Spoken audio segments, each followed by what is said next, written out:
All right, here we go. Chapter 4, To Kill a Mockingbird. The remainder of my school days were no more auspicious than the first. Indeed, they were an endless project that slowly evolved into a unit in which miles of construction paper and wax crayon were expended by the state of Alabama in its well-meaning but fruitless efforts to teach me group dynamics. What Jim called the Dewey Decimal System was school-wide by the end of my first year, so I had no chance to compare it with other teaching techniques. I could only look around me. Atticus and my uncle, who went to school at home, knew everything, at least what one didn't know the other did. Furthermore, I couldn't help noticing that my father had served for years in the state legislature, elected each time without opposition, innocent of the adjustments my teachers thought essential to the development of good citizenship. Jim, educated on a half decimal, half dunce cap basis, seemed to function effectively alone or in a group, but Jim was a poor example. No tutorial system devised by man could have stopped him from getting at books. As for me, I knew nothing except what I gathered from Time magazine and reading everything I could lay hands on at home. But as I inched sluggishly along the treadmill of the Macomb County school system, I could not help receiving the impression that I was being cheated out of something, out of what I knew not. Yet I did not believe that 12 years of unrelieved boredom was exactly what the state had in mind for me. As the year passed, released from school 30 minutes before Jim, who had to stay until 3 o'clock, I ran by the Radley place as fast as I could, not stopping until I reached the safety of our front porch. One afternoon, as I raced by, something caught my eye and caught it in such a way that I took a deep breath, a long look around, and went back. Two live oaks stood at the edge of the Radley lot. Their roots reached out into the side road and made it bumpy. Something about one of the trees attracted my attention. Some tinfoil was sticking in a knot hole just above my eye level, winking at me in the afternoon sun. I stood on tiptoe, hastily looked around once more, reached into the hole, and withdrew 2 pieces of chewing gum minus their outer wrappers. My first impulse was to get it into my mouth as quickly as possible, but I remembered where I was. I ran home, and on our front porch I examined my loot. The gum looked fresh. I sniffed it, and it smelled all right. I licked it and waited for a while. When I did not die, I crammed it into my mouth. Wrigley's Double Mint. When Jim came home, he asked me where I got such a wad. I told him I found it. Don't eat things you find, Scout. This wasn't on the ground. It was in a tree, Jim growled. Well, it was, I said. It was sticking in that tree yonder, the one coming from school. Spit it out right now. I spat it out. The tang was fading anyway. I've been chewing it all afternoon and I ain't dead yet. Not even sick. Jim stamped his foot. Don't you know you're not supposed to even touch the trees over there? You'll get killed if you do. You touched the house once. That was different. You go gargle. Right now, you hear me? Ain't neither. It'll take the taste out of my mouth. You don't and I'll tell Calpurnia on you. Rather than risk a tangle with Calpurnia, I did as Jim told me. For some reason, my first year of school had wrought a great change in our relationship. Calpurnia's tyranny, unfairness, and meddling in my business had faded to gentle grumblings of general disapproval.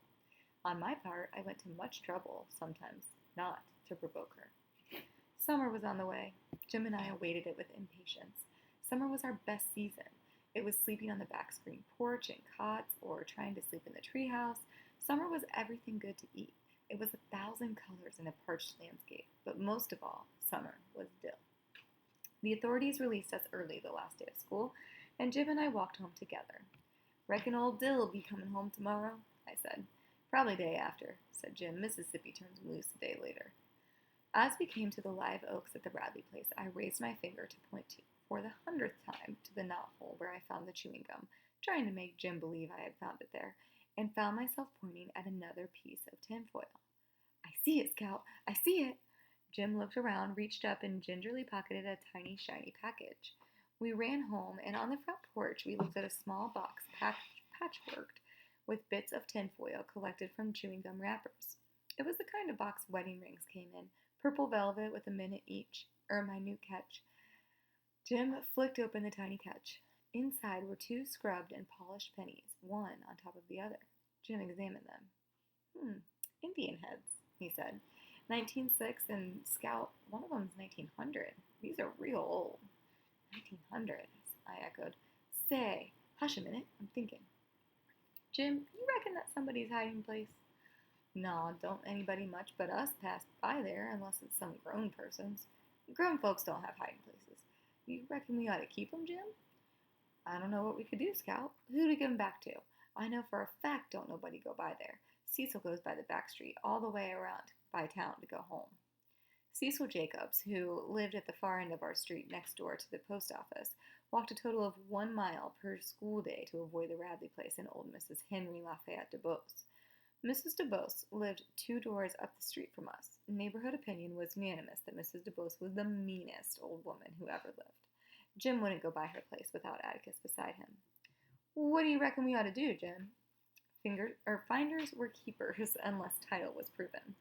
Plucking an occasional camellia, getting a squirt of hot milk from Miss Maudie Atkinson's cow on a summer day, helping ourselves to someone's scuppernongs was part of our ethical culture. But money was different. Tell you what, said Jim, we'll keep 'em till school starts, then go around and ask everybody if they're theirs. There's some bus child's maybe. He was too taken up with getting out of school today and forgot 'em. These are somebody's, I know that. See how they've been slicked up? They've been saved. Yeah, but why should somebody want to put away chewing gum like that? You know it doesn't last. I don't know, Scout, but these are important to somebody. How's that, Jim? Well, Indian heads, they come from the Indians. They're real strong magic. They make you have good luck. Not like fried chicken when you're not looking for it, but like things like long life and good health and passing 6 weeks tests. These are real valuable to somebody. I'm going to put them in my trunk.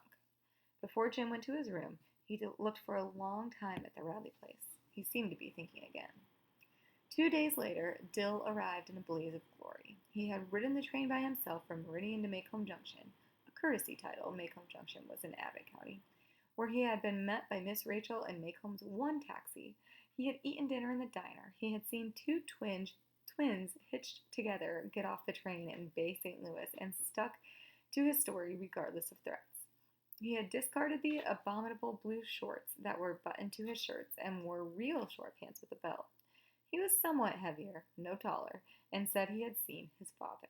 Dill's father was taller than ours. He had a black beard, pointed, and was president of the L&N Railroad. I helped that engineer for a while, said Dill, yawning. And a pig's ear you did, Dill. Hush, said Jim. What do we play today? Tom and Sam and Dick, said Dill. Let's go to the front yard. Dill wanted the Rover boys because they were 3 respectable parts. He was clearly tired of being our character man. I'm tired of those, I said. I was tired of playing Tom Rover, who suddenly lost his memory in the middle of a picture show and was out of the script until the end when he was found in Alaska. Make us up one, Jim, I said. I'm tired of making them up. Our first days of freedom, and we were tired. I wondered what the summer would bring. We'd strolled to the front yard where Dill stood looking down the street at the dreary face of the Radley place. I smell death, he said. I do. I mean it, he said when I told him to shut up. You mean when someone's dying you can smell it? No, I mean I can smell somebody and tell if they're gonna die. An old lady taught me how. Dill leaned over and sniffed me. Jean, Louise, Finch, you are going to die in 3 days. Dill, if you don't hush, I'll knock you bow-legged. I mean it now. Y'all hush, growled Jim. You act like you believe in hot steams.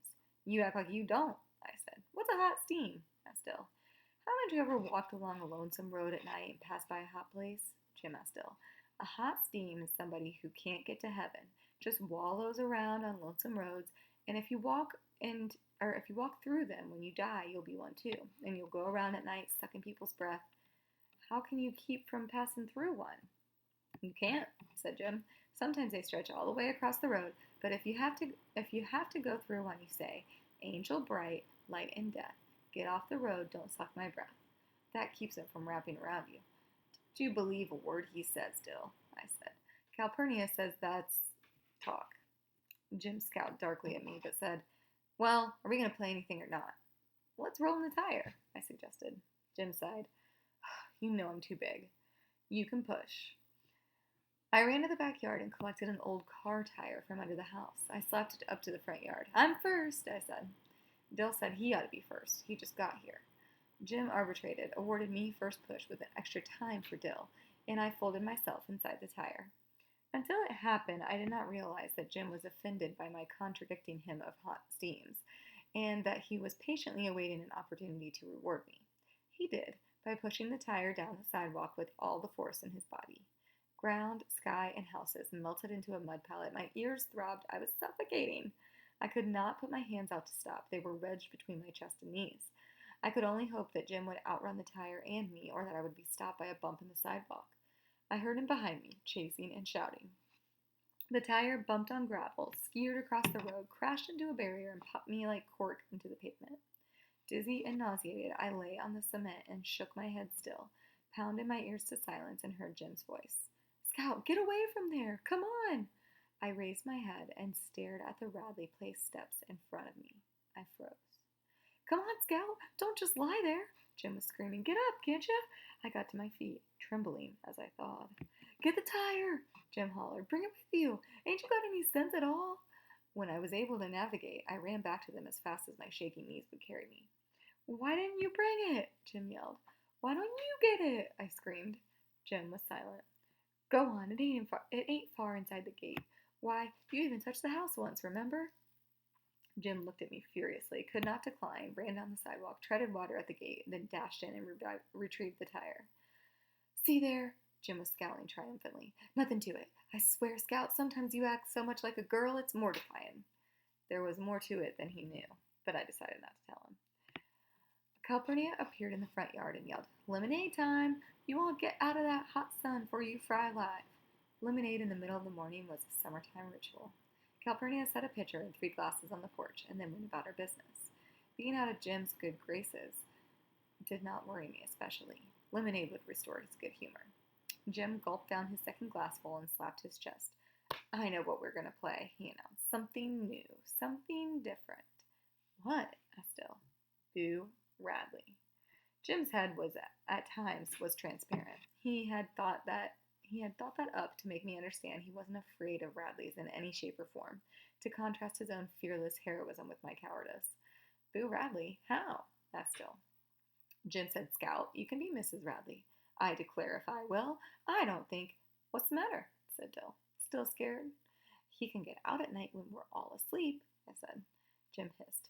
Scout, how's he going to know what we're doing? Besides, I don't think he's still there. He died years ago and they stuffed him up the chimney. Dill said, Jim, you and me can play and Scout can watch if she's scared. I was fairly sure Boo Radley was inside that house, but I couldn't prove it, and felt it best to keep my mouth shut, or I would be accused of believing in hot steams, phenomena I was immune to in the daytime. Jim parceled out our roles. I was Mrs. Radley, and all I had to do was come out and sweep the porch. Dill was old Mr. Radley. He walked up and down the sidewalk and coughed when Jim spoke to him. Jim, naturally, was Boo. He went under the front steps and shrieked and howled from time to time. As the summer progressed, so did our game. We polished and perfected it, added dialogue and plot until we had manufactured a small play upon which we rang changes every day. Dill was a villain's villain. He could get any character part assigned him and appear tall if height was part of the delivery required.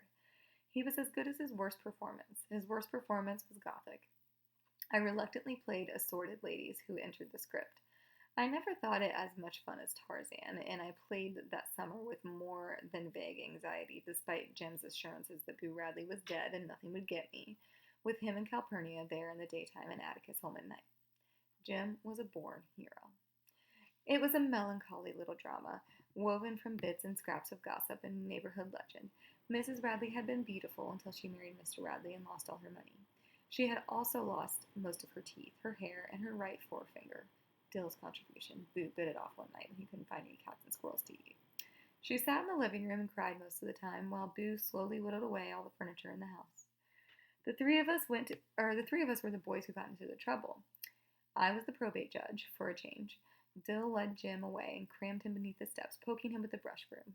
Jim would reappear as needed in the shapes of sheriff, assorted townsfolk, and Miss Stephanie Crawford, who had more to say about the Radleys than anybody in Maycomb.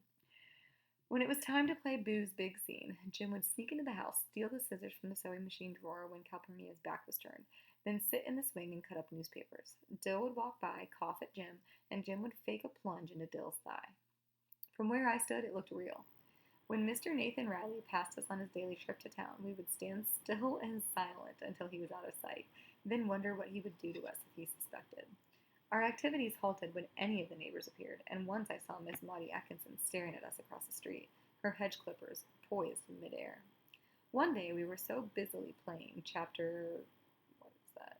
XXV, book 2 of One Man's Family, that we did not see Atticus standing on the sidewalk looking at us, slapping a rolled magazine against his knee.